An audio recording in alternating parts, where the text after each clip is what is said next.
Hello, everyone, and welcome back to Faces of History, the show where we peel back the layers of the most powerful, notorious, and misunderstood people who shaped the world you think you know.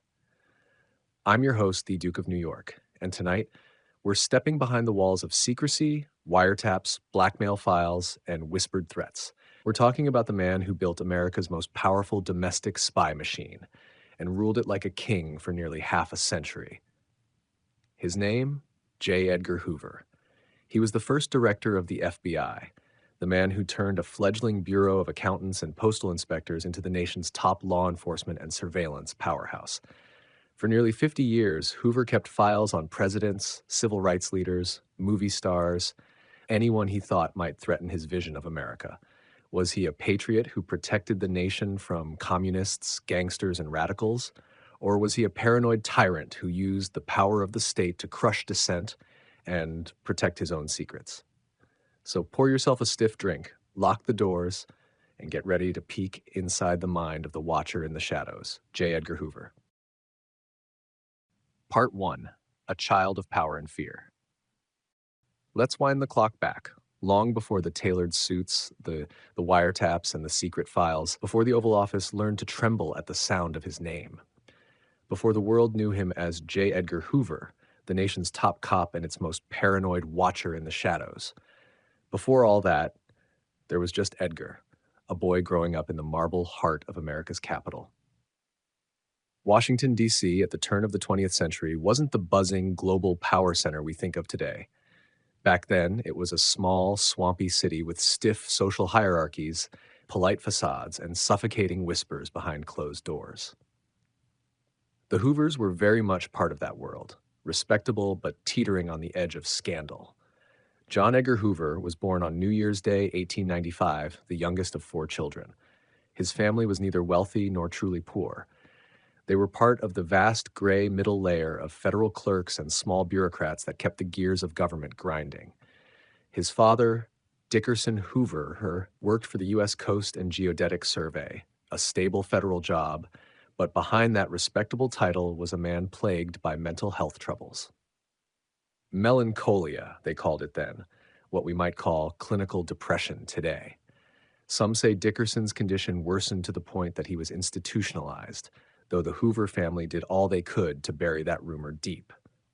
Edgar's mother, Annie Marie Sheitlin Hoover, was a different story. She was strict, watchful, proud of her German heritage, fiercely religious, and utterly devoted to her youngest boy. If Dickerson faded quietly into the background of Edgar's childhood, Annie cast a shadow over every corner of it.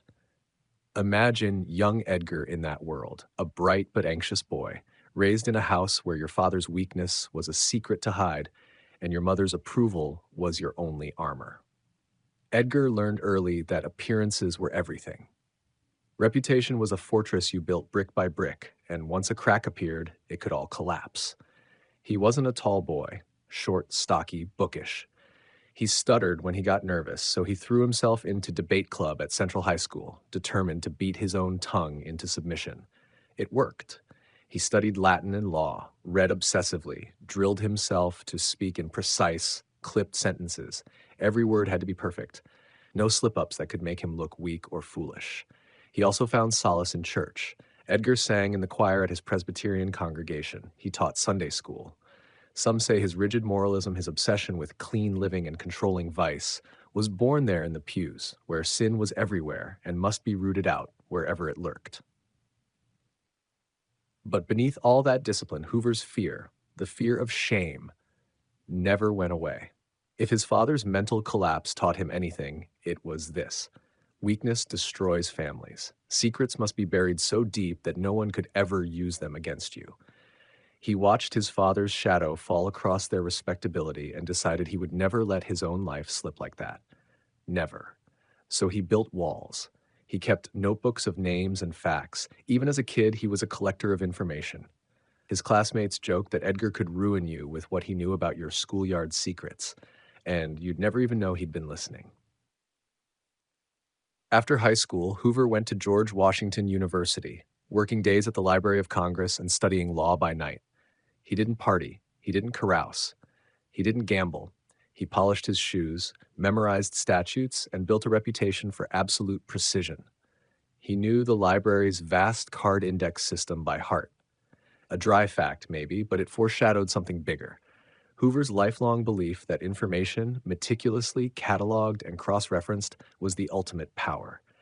He also joined Kappa Alpha, a conservative fraternity with strict codes of decorum and an old-school Southern streak. He took comfort in that order, the clear rules, the hierarchy, rules he could enforce if needed. By the time Hoover graduated with his law degree in 1917, America was at war. World War I was raging in Europe, and fears of sabotage and spies gripped Washington. Young Edgar Hoover looked at that chaos and saw an opportunity, a way to wield power not by brute force, but through files, knowledge, and secrets. His world had taught him that fear keeps people in line, and Edgar was ready to wield that fear like a weapon. So, when the Bureau of Investigation, the fledgling forerunner of the FBI, needed ambitious young men to hunt radicals, Edgar Hoover stepped forward. He was 22 years old, precise, tireless, loyal to the idea that America's secrets were his to guard. The boy who'd learned that secrets could destroy a family was about to learn how secrets could build an empire. The Duke of New York. So that's where we find our man, a young Hoover, molded by a mother's iron will and a father's whispered disgrace. A boy obsessed with order, rules, and control. A young lawyer ready to bury weakness under mountains of files. In our next part, we'll see how that young man turned America's fear of foreign radicals into his own ladder to power. The Palmer raids, the early Red Scare, and the seeds of a secret empire. Stay with me. The shadows are just beginning to gather. Rising through the bureaucracy. When we left young Edgar Hoover, he was standing at the threshold of a world that would feed every part of his nature.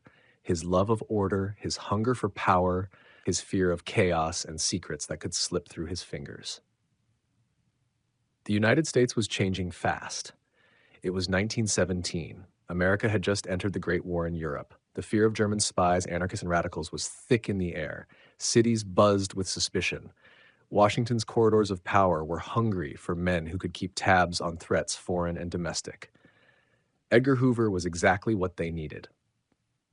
He began at the Justice Department, first working at the Alien Enemy Bureau. His job, tracking German immigrants, so-called enemy aliens. Thousands of people suddenly branded suspect simply for their birth. Hoover proved himself a master organizer. He built huge card catalog systems, cross-indexed files on tens of thousands of names, addresses, affiliations. Where others saw overwhelming paper mountains, Hoover saw patterns and leverage. He was tireless, precise. He didn't just manage the lists, he commanded them. It wasn't long before he caught the eye of Attorney General A. Mitchell Palmer, who saw Hoover's hunger for detail and discipline as the perfect tool for a new fight. Because the Great War was ending, but the fear wasn't. 1919. The war is over, but the bombs start coming, literally. Radical anarchists, inspired by the wave of revolutionary fever sweeping Europe after the Russian Revolution, start mailing bombs to politicians and industrialists. One explodes on Palmer's own front porch. In the papers, the word red becomes synonymous with terror. America was about to enter its first true Red Scare, and Palmer needed someone to hunt radicals, break up anarchist circles, and do it fast, with no patience for civil liberties. Enter 24-year-old Edgar Hoover, the new head of the General Intelligence Division. He was handed sweeping power, the authority to raid meeting halls, infiltrate leftist groups, and arrest suspected subversives. The weapon of choice? The Palmer raids. The Palmer raids were as brutal as they were clumsy. Between 1919 and 1920, Hoover's team rounded up thousands, mostly immigrants from Eastern Europe. They stormed labor halls, broke into private homes without warrants, dragged people from their beds at night. Many were held without charges, some were deported without hearings. For Hoover, this was a proving ground. He learned that fear could make the public tolerate nearly anything in the name of safety. He learned that information and the ability to leak it was more powerful than a gun. He also learned that public image mattered. If you wanted Americans to accept your raids, your roundups, your secret files, you had to wrap them in the American flag, drape them in patriotic language about law, order, and protecting the homeland. But the Palmer raids didn't end the way Hoover expected.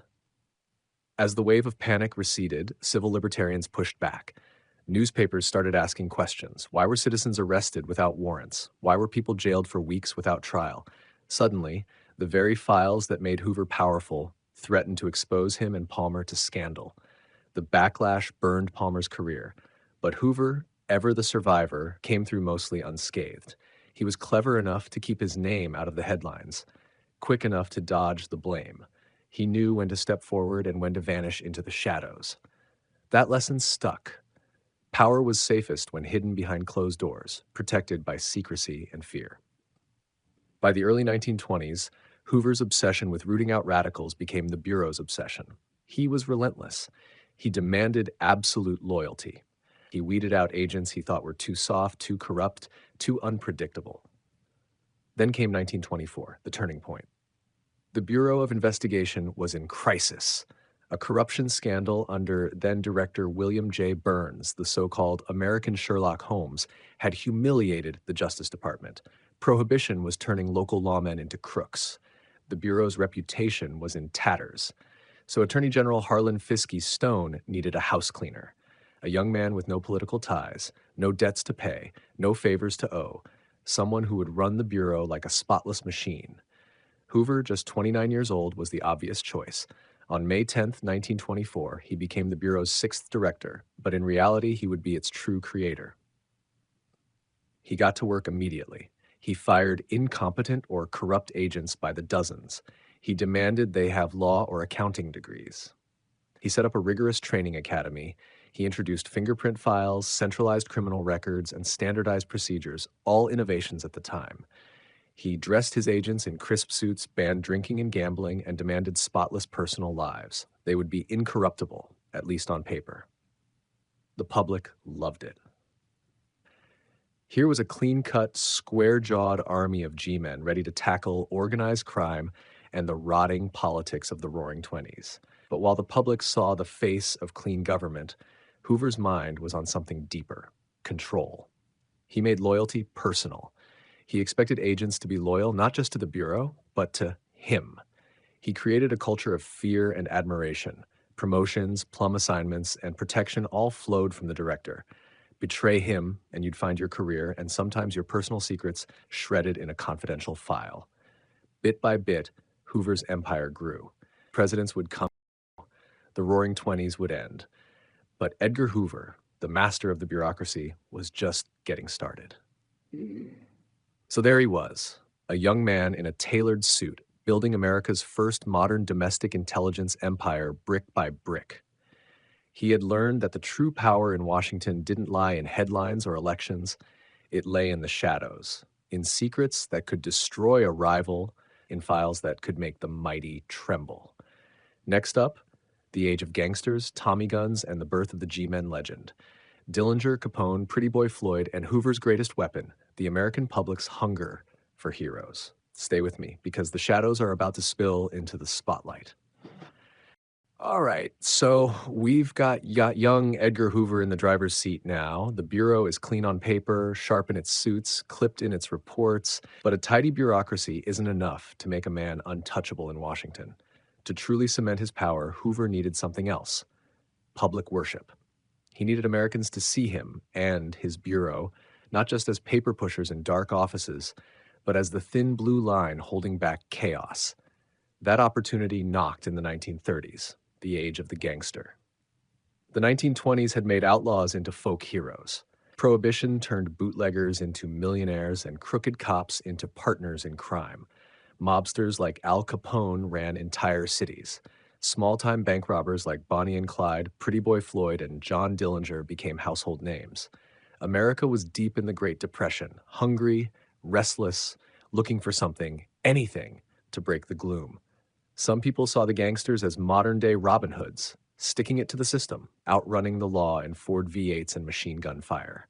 The newspapers lapped it up. Bloody headlines sold copies. And Hoover hated it.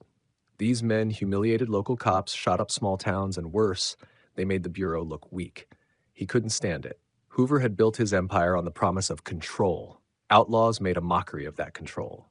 So Hoover turned America's fear of gangsters into the perfect stage for his Bureau to become a legend. He rebranded his agents. He didn't want them called bureaucrats or government inspectors. He wanted a brand, so they government men. Incorruptible, relentless, straight as an arrow. Hoover pushed Hollywood to spread the image. Men in dark suits and fedoras, Tommy guns at the ready, charging into shootouts with bank robbers. He made sure the public knew their names too. His names, not just the criminals. While the crooks got the front page, the Bureau agents got the heroic close-ups, and it worked. Let's talk about John Dillinger, public enemy number one. Dillinger was the poster boy for Depression-era outlaw chic. He robbed banks like clockwork, broke out of jail twice, taunted the police, charmed reporters, and posed for photos with his arm around women and a grin on his face. Hoover saw Dillinger not just as a threat, but as the perfect villain for his American crime drama. In 1934, after a wild manhunt across the Midwest, the Bureau cornered Dillinger outside Chicago's Biograph Theater. His so-called girlfriend, Anna Sage, the lady in red, betrayed him to save herself from deportation. G-men waited in the shadows, and when Dillinger stepped into the humid July night, he met a rain of bullets. The message was clear: run from us, and we'll find you. The G-men were here to stay. Hoover pushed the legend hard. The Bureau released staged photos of Dillinger's corpse, the outlaw laid low by the righteous hand of the FBI. Hoover's men tracked down Pretty Boy Floyd in an Ohio orchard, another bullet-riddled end. Bonnie and Clyde, technically gunned down by Texas and Louisiana lawmen, but Hoover made sure the FBI got credit in the public's mind. Soon, the Bureau became synonymous with an iron fist for law and order. J. Edgar Hoover's name was printed in papers beside the outlaws. Mugshots, but always with the halo of heroism. But there was something else Hoover learned during the gangster wars: the value of publicity. He hired crime novelists and screenwriters to help craft his agents' exploits into pulp fiction and radio dramas. He fed journalists carefully curated leaks. He staged arrests to be photographed. He put his agents in front of TV cameras later on. Hoover was a master at manipulating media decades before spin doctors were even a term. And yet, behind the carefully posed photos and gleaming FBI field offices, Hoover's appetite for control was growing darker. Because gangsters were only part of the threat. Once Dillinger and his kind were gone, Hoover pivoted back to his old obsession: subversives. Radicals, leftists, civil rights activists, anyone who might disrupt the tidy order of his America. He convinced Congress to expand the Bureau's reach. New wiretap powers, new surveillance budgets, new authority to chase threats inside the country.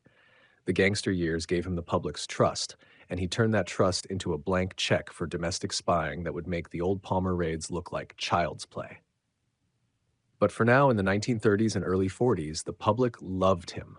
Hollywood churned out movies like G-Men, 1935, starring James Cagney as a brash young agent taking down mobsters. A straight line from Hoover's PR machine to the silver screen. Kids dressed up as G-men for Halloween. The Bureau's image was squeaky clean, shining with law and order glory.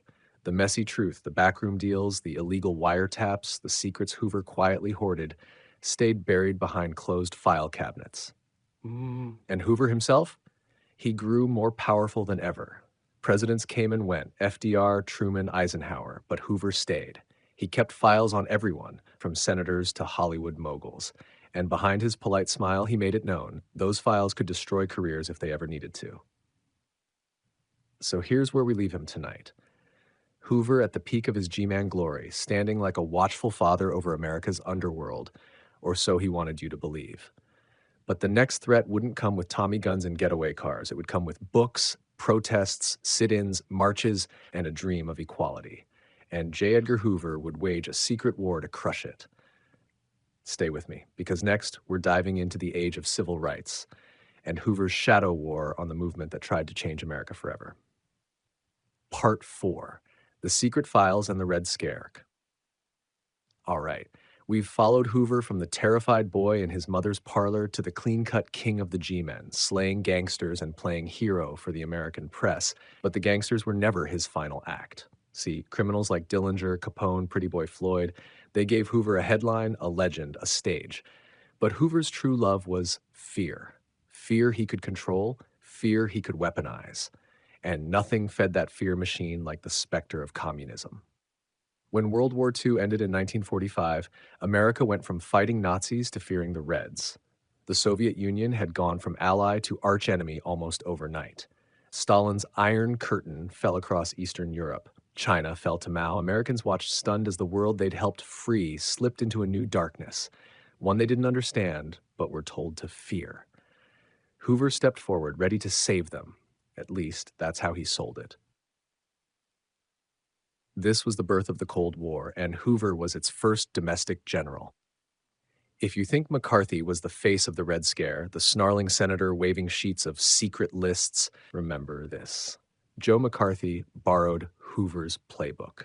By the late 1940s, Hoover had spent decades building private files, mountains of them. Anyone who ever spoke out, wrote too radical an article, signed the wrong petition, Hoover's men were watching. Labor leaders, professors, Hollywood writers, student groups, they all landed in Hoover's crosshairs, and they didn't even know it. The loyalty oaths, the blacklists, the House Un-American Activities Committee, Hoover fed them all. He whispered names in closed hearings, he leaked rumors to the press, he slipped tips to friendly politicians who needed a good headline.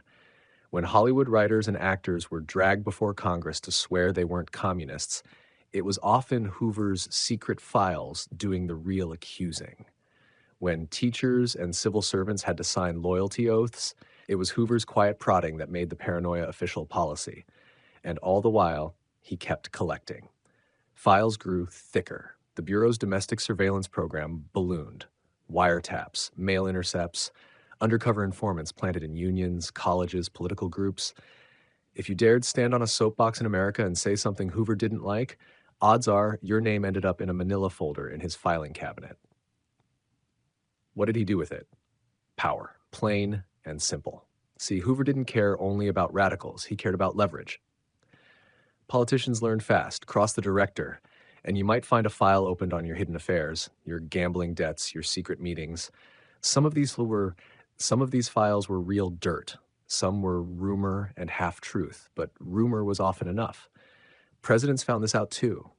Truman bristled at Hoover's power but couldn't touch him. Eisenhower didn't dare challenge him. Even John F. Kennedy, with his own tangled personal life, quickly learned Hoover's files were a loaded gun pointed at anyone who threatened his bureau. And Hoover made himself useful, always useful. When the Red Scare crested under Senator McCarthy's rants, Hoover played both sides. He fed McCarthy information when it suited him, then leaked enough dirt to help sink McCarthy when the senator's recklessness made the anti-communist crusade too messy, too public, too unpredictable. It wasn't just about communists anymore, it was about control. Hoover's files were the beating heart of it. Secrets were power. Fear of exposure kept powerful men in line. Let's pause here and talk about something rarely discussed: Hoover's genius for PR. While he was stoking America's terror of the Reds, he was also shaping his own image. He leaked stories of communist plots foiled by the heroic FBI, sometimes real, sometimes exaggerated, sometimes invented from thin air. He fed Hollywood scripts that made his agents look like moral giants, while the Reds slithered in the shadows. TV shows like The FBI, a primetime propaganda piece, told millions of Americans every week that J. Edgar Hoover's men were the guardians of their freedom. If the Bureau bent the rules, who would dare say so? They were saving you from Stalin, from spies, from traitors lurking next door. But not everyone bought it. Civil libertarians called him a tyrant in a suit. Journalists who dug too close found themselves smeared with rumors. Maybe a communist, whispered the anonymous tips. The files had a way of silencing critics before they got too loud. By the 1950s, Hoover's reach was so deep that he was more secure in his job than any president, and he liked it that way. Presidents would come to him, hat in hand, not the other way around. So picture it, America in the 1950s. Suburban lawns, Cold War bomb drills, Eisenhower's calm grin on TV, and deep under that calm, J. Edgar Hoover's secret empire humming with wiretaps, informants, and a black cabinet full of hidden sins. He wasn't just the director of the FBI, he was the keeper of America's deepest fears, and he knew exactly how to turn that fear into power. Duke of New York. So ask yourself, how does a democracy balance freedom and fear? Who watches the watcher when the watcher holds the secrets that could ruin everyone from a senator to a school teacher? Next up, the shadows get darker, because Hoover's secret files wouldn't stop with communists and radicals. They would target America's own heartbeat, the civil rights movement. Stay with me, because next, we're diving into Hoover's private war on Dr. King, Malcolm X, and every dreamer who dared imagine an America he couldn't control. Part 5, Martin Luther King Jr. and the Dark Legacy. So here we are. The 1950s and 60s. The G-Man hero worship is still alive on TV screens, but America's streets are on fire with something Hoover couldn't pin down with a gangster rap sheet or a Communist Party card. This was the civil rights movement. Black Americans who'd been chained by slavery, battered by Jim Crow, locked out of their own country's promises for a century. They were rising up. They marched in church shoes through the Deep South's dirt roads, demanding the most radical thing of all, the freedom they were told they'd already won. For Hoover, this was more threatening than Capone ever was, and far more personal. Why? Because J. Edgar Hoover's America was an orderly America, white, conservative, predictable. To him, radicalism wasn't just communists whispering in union halls. It was black ministers filling churches with freedom songs, students sitting at segregated lunch counters, children braving fire hoses in Birmingham. And the face of that movement, a young preacher from Atlanta, Georgia, Dr. Martin Luther King Jr. King terrified Hoover, not because he was violent, but because he was the opposite. King's power wasn't guns or bombs, it was moral force. He could stand in front of thousands, lift his eyes to the heavens, and remind America of its own promises, that line in the Declaration about all men are created equal, and embarrass the nation for failing it. Hoover was convinced, or claimed to be, that behind King's nonviolence lurked communist infiltration. He called King the most notorious liar in the country. He told the press King was dangerous, subversive, and worse, that he might become too beloved to stop. So Hoover decided he'd stop him another way, with secrets, with fear, with the Bureau's most infamous domestic operation, COINTELPRO, short for Counterintelligence Program, was the Bureau's black bag of dirty tricks. Officially, it was meant to root out subversives. In reality, it was Hoover's personal weapon for spying on, sabotaging, and smearing any group or leader he considered a threat to his version of America. Hoover turned that weapon fully on King. The FBI bugged King's phones, tapped his hotel rooms, bribed informants inside his circle. They recorded his private life, especially his extramarital affairs, and Hoover hoarded these tapes like poison-tipped arrows. He fed damaging rumors to friendly journalists, hoping to chip away at King's moral authority. In 1964, Hoover went further. He approved one of the darkest moves in the Bureau's history. A letter, forged to sound like it came from a disillusioned supporter, was sent to King's home. Attached to the letter was a recording compiled from the wiretaps of King's private moments. The letter told King he was a fraud, a filthy, abnormal beast, that his secrets would be exposed. And then came the final line, chilling in its intent. There is only one thing left for you to do. You know what it is. It was, bluntly, a call for King to kill himself. The FBI, the nation's top law enforcement agency, had tried to blackmail an American citizen into suicide because he dared demand freedom. King didn't break. He pushed forward, more determined than ever. But the Bureau's campaign left scars. Even within the movement, rumors spread, sowing distrust. Reporters asked whispered questions. And all the while, Hoover fed the myth that King was a puppet of communist masters. To this day, some people parrot lines that came straight from Hoover's smear files, never realizing they were born in a secret FBI office, not fact. And Hoover's war didn't stop at King.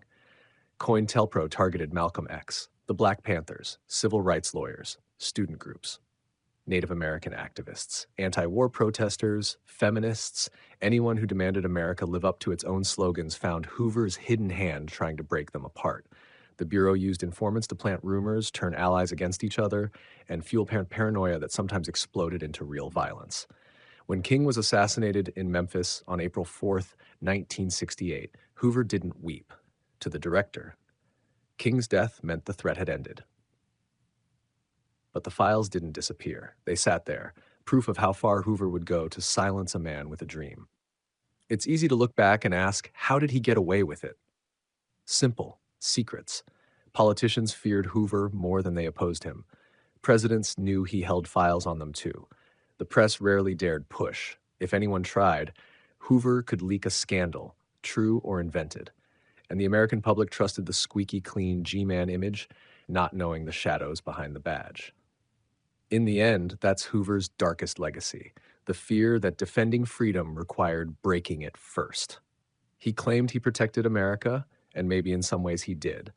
But in the shadows, he taught the government how to turn its vast power inward, how to watch its own citizens, how to destroy reputations behind closed doors. The civil rights leaders he tried to crush built something far bigger than him. They changed laws, they changed hearts. But Hoover's secret files outlived them all. So tonight, remember this. Sometimes the greatest threat to freedom isn't some foreign power. It's the quiet man in the suit, holding the keys to secrets that could shatter lives. Part 6. The Private Life and the Final Years. All right, we've marched through Hoover's rise from an anxious boy obsessed with order to the architect of America's domestic spy machine to the man who dared wage a secret war on civil rights heroes. Now let's peel back that final layer. The Private Hoover. The man behind the iron curtain of his own making. The secrets he kept about himself and how they shaped the empire he ruled until the day he died. Hoover, for all his talk of loyalty, was a fortress. He never married. He lived with his mother until she died when he was 43. Some who knew him said that after Annie Hoover died, he wept so uncontrollably that his staff feared he'd lose his grip. In many ways, he never escaped the shadow of her suffocating standards, the mother who demanded he be immaculate, proper, respectable. And then there was Clyde Tolson. Clyde Tolson was Hoover's right hand, the FBI's associate director, Hoover's daily lunch partner, his vacation companion, his constant shadow. The two men were inseparable for 40 years. They rode to work together every morning, ate at the same table every afternoon, and left the office together every night. They shared vacations at horse tracks and resorts. They dined in the best restaurants in Washington. They even wore matching suits and hats, the G-Man twins, a pair of immaculately dressed guardians of secrets. So were they lovers? That question still hangs in the air like a ghost. There's no smoking gun, no love letters, no confessions. But the rumors swirled for decades. And here's the irony. The man who spied on millions, who kept hidden microphones buzzing in the bedrooms of presidents and civil rights leaders, kept his own secrets locked tighter than any safe. Hoover's personal crusade for morality fueled the Red Scare and the blackmail of anyone whose sexuality could be used against them. Yet his own life was an open secret whispered behind DC's drapes. Some historians argue that his fear of being exposed, in an age when homosexuality could destroy a man's career and reputation overnight, only made him cling harder to power. If he fell, his secrets fell with him, and so he didn't fall. Hoover's final decades were an exercise in pure bureaucratic survival. Through the Kennedy era, the turbulent 60s, the protests and assassinations, Hoover stayed put behind his oak desk. Presidents came and went, Truman, Eisenhower, Kennedy, Johnson, Nixon, but Hoover didn't budge. When Robert F. Kennedy became Attorney General at just 35 years old, Hoover privately mocked him as a spoiled brat.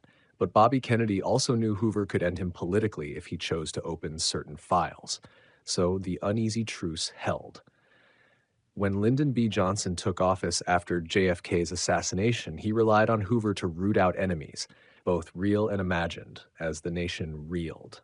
Johnson once said, "I'd rather have him inside the tent pissing out than outside the tent pissing in." LBJ knew exactly how Hoover played the game. By the Nixon years, Hoover was an old man. The nation was changing around him. The hippie movement, anti-war marches, the sexual revolution, Watergate creeping up the steps of the White House. Hoover despised it all. He called protesters degenerates, subversives, filth. He still directed surveillance on student groups, anti-war activists, women's liberation leaders, anyone who threatened his sense of control. Nixon, a master of secrets himself, found Hoover useful, but he also feared him, so Hoover stayed. In his final years, Hoover became a relic out of time. The G-Man, who once chased gangsters with Tommy guns, now shuffled through his oak-paneled office in the Watergate era, a tired monarch surrounded by younger men who quietly wondered how long he'd last. His once sharp mind faded with age, but the files never stopped growing. Even as he slowed down, the machine he'd built hummed on autopilot. Wiretaps, dossiers, dirt on everyone from civil rights leaders to movie stars. He refused to retire. The president didn't dare force him. His closest advisors gently suggested it was time to go. Hoover just stared them down. In public, he still appeared immaculate. Dark suits, white shirts, pocket squares, just so. He was the FBI, and the FBI was him. Then on May 2nd, 1972, J. Edgar Hoover died in his sleep. Heart failure. He was 77. He'd ruled the Bureau for 48 years, a span that covered 8 presidents, 2 world wars, the Great Depression, the Cold War, the Red Scare, the Civil Rights era, and the birth of modern surveillance. He died in his bed, secrets locked away behind filing cabinets. And when they cracked those cabinets open, America finally got a glimpse of the hidden empire he'd guarded all his life. At his funeral, Clyde Tolson was front and center, the first to the grave, the heir to Hoover's estate, the man who inherited his clothes, his house, his ghost. Some say Tolson never recovered. Within a few years, he too was gone, buried just a few steps from Hoover's marble grave in Washington, D.C., his congressional cemetery. They rest there together, Hoover's final secret keeper beside him, forever. But Hoover's ghost didn't stay buried. In the decades since, the files he left behind have become cautionary tales. Every scandal about government overreach, every surveillance program that spies on citizens in the name of security, every black file kept on a whistleblower or protester, they trace a crooked line back to J. Edgar Hoover's desk. So, when you hear that quiet line, trust us, it's for your own good. Remember the man who said it first and loudest, all while hiding behind his curtains, listening to everyone else's secrets but guarding his own to the grave. Hoover was more than the man in the crisp suit with the G-Man badge. He was the watcher who taught America how to fear itself and how power loves the shadows. Part 7, Death in a Shadow That Lingered, the Duke of New York. All right, history seekers, we've reached the final file. The lights are dim, the tape reels are still, the wiretaps unplugged. But the ghost of J. Edgar Hoover, he's still here. He died in his bed in 1972, yet 5 decades later, his fingerprints are all over the locks and cameras we pretend not to see. Let's take this final walk together through the aftermath of his death, the secrets that tumbled out of the Bureau's drawers, and the shadows that still stretch into the world you and I live in. When Hoover died on May 2nd, 1972, Washington, D.C. went into quiet shock. This man wasn't just an official, he was the institution. 48 years at the helm. Presidents had come and gone, some assassinated, some humiliated, some adored, but Hoover was the marble statue that never cracked.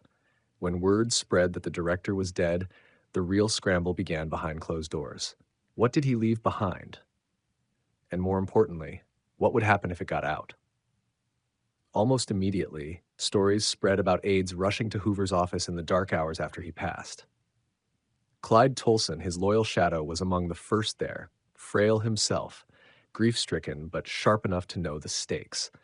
Files were boxed up, cabinets were emptied or locked tighter, rumors swirled of burning papers behind the Justice Department's stone walls.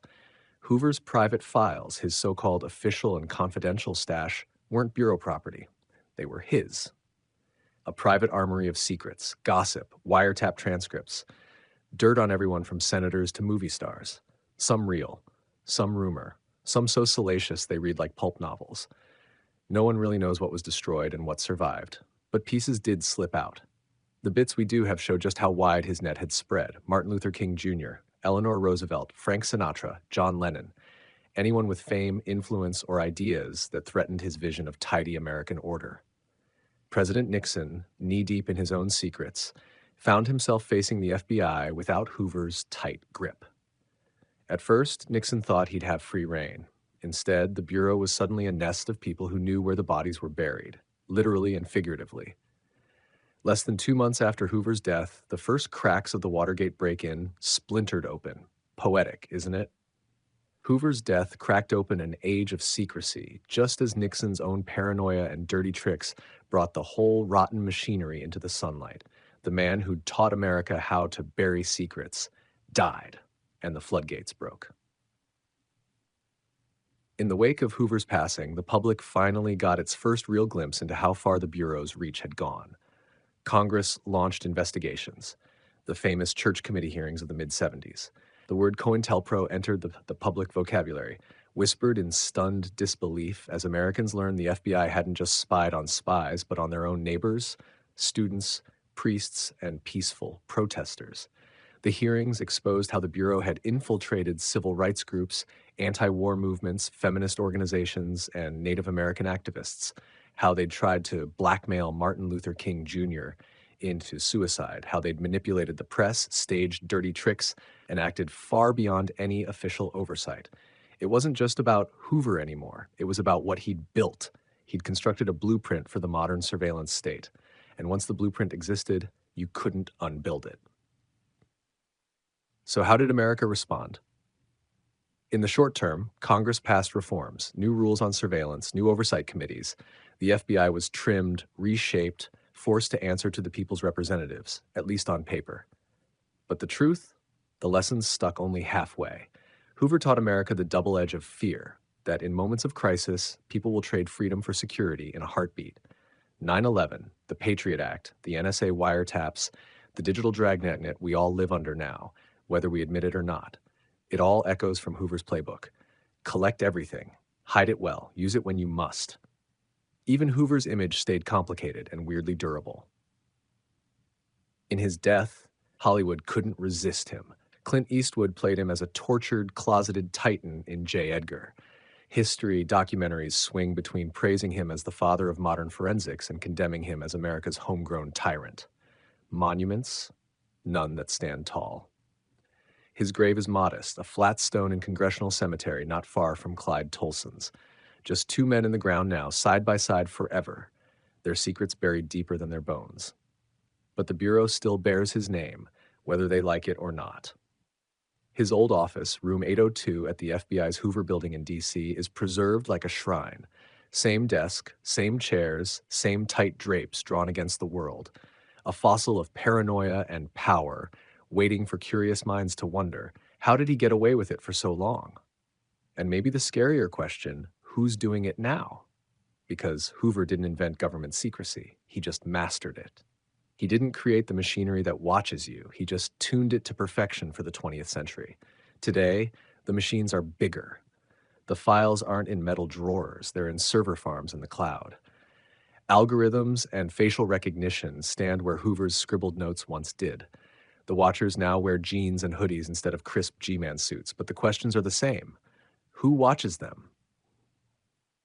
So here we stand at the end of J. Edgar Hoover's long shadow, and the truth is this: he's dead, but the world he built isn't. When you pass a camera on the corner, swipe a card, speak near your phone, remember the lines between security and surveillance are thin and blurry, just the way Hoover liked it. In the end, Hoover left us a lesson wrapped in a warning. Secrets are power, fear is currency, and freedom, real freedom, always depends on who's holding the keys to the file cabinet. And if you think the file cabinet is gone, think again. So who was J. Edgar Hoover? Hero or tyrant? Patriot or oppressor? Maybe both, maybe neither. What we know for certain is this: he understood the oldest lesson of power, that secrets are stronger than bullets and fear lasts longer than laws. In his own words, Hoover once said, "Justice is incidental to law and order." Think about that. And think about the world we live in now. The surveillance, the files, the cameras, the questions of freedom versus security. All of it, it begins in the shadows he built. Thank you for listening to Faces of History. I'm the Duke of New York, and if you enjoyed tonight's story, hit that subscribe button, leave a review, and tell your friends. And remember, the people who shaped history aren't always the ones you'd want watching you. Stay curious, stay awake, and keep asking, who's watching the watchers? Good night.